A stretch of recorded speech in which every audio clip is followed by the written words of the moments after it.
Hey guys, Booligan here with Booligan Shooting Sports. Today, as teased a couple of times here in my YouTube shorts, we are taking a look at the first prototype of the EvoMac. What is the EvoMac? So, lately it has become kind of fashionable and kind of a fun project to design lower receivers, 3D printable lower receivers at that, for the Mac semi-automatic style upper. In this case, this is a VMAC 9 from Velocity Firearms. These are inexpensive. The full kit with the upper receiver, the bolt, everything. It actually includes the full lower receiver as well, aside from the side plates that you weld on if you're doing a normal VMAC 9 build. But it's about $300 when you can find them in stock. It's pretty tricky to find them in stock sometimes. They can come top charging like this, kind of old school, or you can get the side charging model, which has a rail on the top. Preferably, I would have loved to have built this with a side charging model, but the top charging model is what was in stock. So most of the receivers for these things, the big one is the MacDaddy. That's kind of the more popular one. There's also the SVTR. The MacDaddy, the fire control is handled with an AR fire control group. And the magazine is a Glock style magazine. I don't like Glock magazines for a couple of reasons. We'll get to that in just a second. The SVTR is, I believe, also uses AR lower control groups, but it uses the normal Sten mag that you would normally have with a VMAC style upper. So I don't like really either of those magazine options. I don't like the Sten magazine for a couple of reasons. Frankly, the magazines that come with most of these Mac style guns are the reasons why these Mac style guns have a reputation for being kind of jam-o-matics. They don't feed great. I don't like Glock mags. Well, Glock mags are inexpensive and have good availability. I don't really like them in this platform because you're taking a straight angled double stack magazine. The 9mm round has a slight taper to it. It wants to curve. So forcing it into a straight figure it's not great. If you ever look at like an ETS mag, something that's clear, you'll see the geometry that it has to do to go from a straight double stack and then kind of up and comes together to a single feed. So they're double stacked single feed, which means that they stagger, the rounds stagger in the magazine, but then they only feed from one central point. That is great for pistols and great for a lot of things. But it makes them kind of a pain in the ass to load if you've ever loaded up a Glock mag after Glock mag after Glock mag. You gotta kind of push in, and it's a pain in the butt. In my opinion, the best 9mm pistol caliber carbine magazine is off of the Evo 3. The CZ Evo 3 Scorpion is a double stack, double feed. So it's still double stacked, the rounds are staggered in there. But they feed from kind of either side of a wider feed lip situation, and you load them just by pushing them in. It's really easy to load these things, and in general, that can result in very good, very consistent feeding in something like this. So I set out to combine these two things. So I took the MacDaddy, most of the MacDaddy lower. I got rid of the buffer tube mounting point because it had like a buffer tube mounting point that was for braces and things like that. And I redesigned it to instead have a 5-degree angle Picatinny rail to work with my brace, my designed 3D printed folding brace system.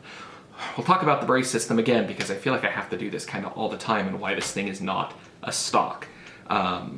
If you've ever looked at something like the FS 1913 brace, which is the kind of wide one that is a solid folding stock, or the Mossberg, the Shockwave blade, those are approved for a couple of reasons. A brace becomes a brace because you design it as a brace and not as a stock. But the general rules are it needs to have a short length of pole. This is far under the legal requirement of like 13.5 inches. The back of it cannot be designed as a shoulder stock. They actually can look at the surface area of the back and compare it to shoulder stocks. This thing, very, very skinny. It actually has less surface area at the back than the Shockwave blade, which is a approved brace design. And I also added a shoulder strap. Undo that, and then you can like pull it out and wrap it around your arm, and you actually have at a very nice little downward sloping angle, because if it was coming straight out, you would actually be aiming up. So I did it at a downward angle so it can hold your arm and still get good aim while shooting one-handed. So that's why a brace is a brace and is not a stock, and why this is not an SBR and this is just a pistol.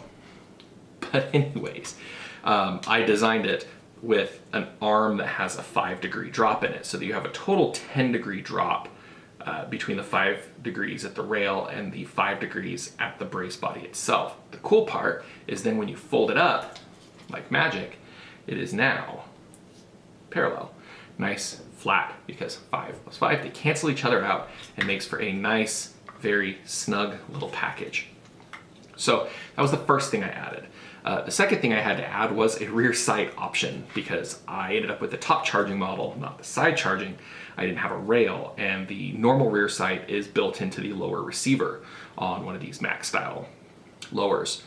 So what I did is I designed an RMR footprint mount here. What's on here, as everybody will comment and notice, this is a fake RMR, very much so. My total build cost in this thing is around $300. I'm not putting a $500 sight on a $300 gun, especially not in the early prototype phases. So it's just an eBay red dot RMR footprint red dot clone if you don't want to run something like that. I also designed a plate that attaches that has that same aperture rear sight that you would normally have on a Mac style receiver. So you don't have to run it. You can run it with just iron sights. Runs fantastic. Works great. But the big thing I did was obviously to change it to use Evo 3 magazines. Physically on the receiver, what that involved was taking the AWCY Evo. It's a fully printable Scorpion Evo 3. Awesome, awesome gun. You should definitely check that out. But I had to kind of take that piece and then take the MacDaddy and kind of kiss them together and make it work. And I could go on and on and on about how complicated that process is, but nobody wants to watch that. So that is a complicated process in order to make that work, to get the feed geometry right, there's a lot of factors at play there. That physically allowed me to insert a EvoMac about that far. And then you run into the slight problem. These guns are designed to feed from a single stack, or excuse me, a double stack single feed magazine, which has much narrower feed lip arrangement than the Evo 3 does. The Evo 3 normally, this is modified, which we'll talk about in a second, has a big kind of blocky guy there. So I went around a couple of options to fix that. The first one I wanted to do was to, mag's dirty from my range day. We have a range video at the end of this where you can see me fail with this gun quite a bit, and this is why we make prototypes. We will get to that. But what I did is, first off, I wanted to see if I could just modify a normal factory Evo 3 magazine, in this case a 35 round PMag. And I was able to successfully do that.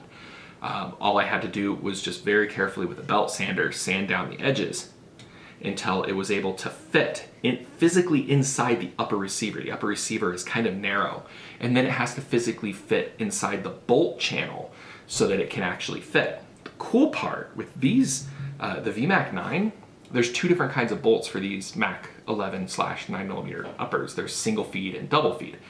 These actually have the double feed bolt in them, so it's got a little bit of a wider pusher for that, to push that round out of the magazine. So that's awesome. That made my job a hell of a lot easier because I didn't have to attempt to redesign the bolt or machine the bolt or anything. So this is sort of option one, modifying a magazine with a belt sander. Not too bad. Just sand the sides down and you're good to go. Just There will be full documentation when this is closer to being released. We're not there yet. Then what you have to do, so these use, they use a feed ramp, and it's almost set up as a wear item, and it's kind of hard to see, and this is kind of grungy, but yeah, it's too dark, you're not gonna be able to see in there, but inside there is a plastic feed ramp. You print it, and it's really designed for that single feed, and what it does is it sort of meets up with the Glock magazine that would normally be in here as the MacDaddy, and pushes it up into the barrel. The problem being that doesn't work for double feed, because now instead of trying to feed around from one part just consistently, you're staggering, you're going here to here to here to here. As we go to the range video at the end of this, you're gonna see exactly what that problem resulted in. And it just resulted in quite a few misfeeds. Unpredictable misfeeds. It wasn't always the first round, it wasn't always the last round. It was more often the right feed than the left. And what that told me is this: I need to play with the geometry a little bit. That's the cool part, is that you don't have to print a whole new lower if you're dialing in that geometry for the feed ramp, because the feed ramp, you can just print a new feed ramp. It's a little piece, it takes like a minute. But yeah, very, very easy to print that, and in its current form, it is shaped with a Dremel tool and a file and sandpaper. I manually shaped that thing. And what I'm eventually gonna do is, when I'm able to get that dialed in, and I'm able to really get that exactly where it needs to be so that it's giving consistent feeding kind of across the board for everybody, I'm going to scan it, either using photogrammetry or something else. We'll figure it out. But I'm gonna scan that so that it'll be printable, and theoretically you're not gonna have to rebuild these things with a Dremel tool for these feed ramps. I'm also going to be doing some work with the feed ramps from Riptide Rails. Riptide Rails makes an aluminum feed ramp for the MacDaddy, and they're sending me a couple of them that they're not working. They were botched. And I'm going to play with those a little bit to see if we can make a good aluminum profile that can feed consistently. And then yeah, so then this is not even beta. This thing's alpha build. This is super, super early on in the process. And I wanted to put together this video just to kind of show you guys what's going on. A couple of notes on the range video. As I mentioned in the range video, there are problems. We have quite a few feeding issues. Mainly, it's a failure to feed, and what it's doing is it's kind of jamming the round up against the top of the barrel and the feed ramp. Could be a couple of things. Could be feed ramp geometry. A big thing that it could be is that I was using really garbage ammo in this current ammo crisis we're facing. It's impossible to get good ammo at a fair price right now. As I've said many times, I don't do this for a living. And all of the money that comes in from this, from YouTube and from my Patreon, thank you Patreon guys, all of that money literally goes towards parts kits and printer supplies and things like that. And ammo is just very scarce and expensive right now. So we'll get some better ammo. We'll see if that's what the big issue is, but I'm a big believer that if she can't run steel, she doesn't deserve brass. So I really would like this thing to be able to run on the cheapest garbage ammo possible, but we'll keep playing around with the design and see what we can do with it to make it feed a little bit more reliably. But the range video here at the end, it's promising. At the end of the day, after shooting it on camera and off, I was able to get it to function about 80%, which is pretty good. Every 5 rounds or so I'd have a misfeed, usually towards the end. When I loaded the mag up more, it would run pretty great. I could put 10-20 rounds in this and it was running pretty consistently, except for just a few misfeeds here and there. But yeah, so progress. This is the EvoMac, and this is a very, very long video, and it's going to be even longer because we're hitting the range, and we're going to watch through my trials and tribulations of testing a very first prototype of a brand new firearm design. These files will eventually be released, as all of my files do, on my Patreon. They're going to be released on my library/AWCY page on BooliganCustomGunworks.com. Have a new website that leads straight to that stuff. It'll eventually be there, but I'm not going to release this even as like a beta until I'm comfortable with my personal version running consistently. Then we'll open it up in a beta so that more people can test it out and see how theirs run, and we'll work on the tweaks from there. So be patient, be understanding that this is not my full-time job. I very much lose money by running this whole operation here. So, you know, the day job takes priority, the family takes priority, but I do like releasing this stuff to you guys. So, but I did want to give you guys a quick update, and now let's hit the range. Off to a great start. They are having to clear a pretty aggressive feed angle there right out of the gate. So right out of the magazine. But there we go.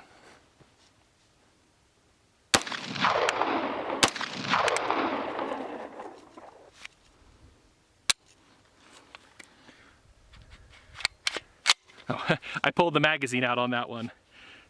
One of the things I do want to do is to beef up the magazine catch on this.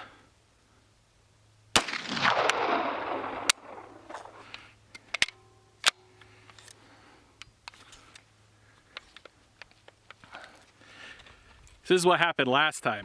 It really doesn't like going forward kind of and then pulling the trigger, because then it really has to be mortared out.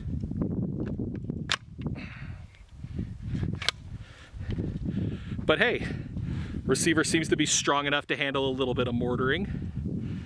This thing isn't dialed in at all, but let's try to ring the steel at about 30 yards.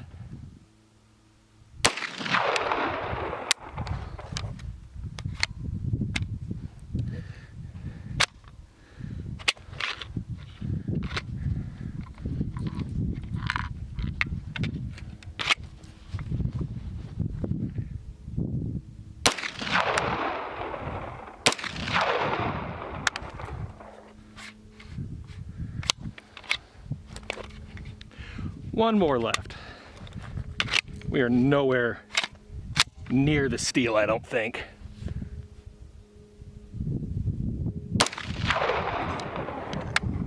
Nope.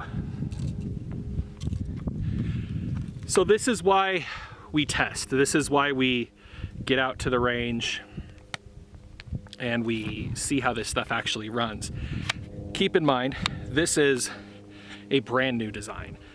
This is the MacDaddy lower and a VMac 9mm Mac style upper, but feeding from modified, you can see how he sanded those guys down, those lips down, so that it can feed from what is normally a single feed magazine or a single feed bolt. None of this stuff is designed to work this way. I designed the lower receiver, again, off of the MacDaddy, and then the AWCY, Are We Cool Yet Evo lower, and sort of mushed them together just to see how well this proof of concept would even work. But this is actually a really productive range day with this, because it's putting bullets downrange. It's actually shooting. We've got to tweak the feed angles and things like that. And as you can see, this guy uses, it's kind of hard to see in there, but it uses yeah, you're not gonna be able to see in there. It uses a printable feed ramp. So you print it, put it in there. That's how the MacDaddy works normally. So with this, you can sort of, if the feed angle is sort of what the problem is, and that's really what it seems like it is. It seems like what's happening sometimes is that round is kind of just going a little bit too vertical and getting kind of wedged in there by the bolt. That could be a couple of things. That could be the magazine height needs to be a little bit higher to smooth that transition. It could be I need to reshape that feed ramp a little bit more. But this is this is really good stuff. This is kind of what I like to see from first test shots, that it's working 60-70% of the time, and that leaves us plenty of room for improvement. If you don't mind, I'm gonna put some more rounds through this.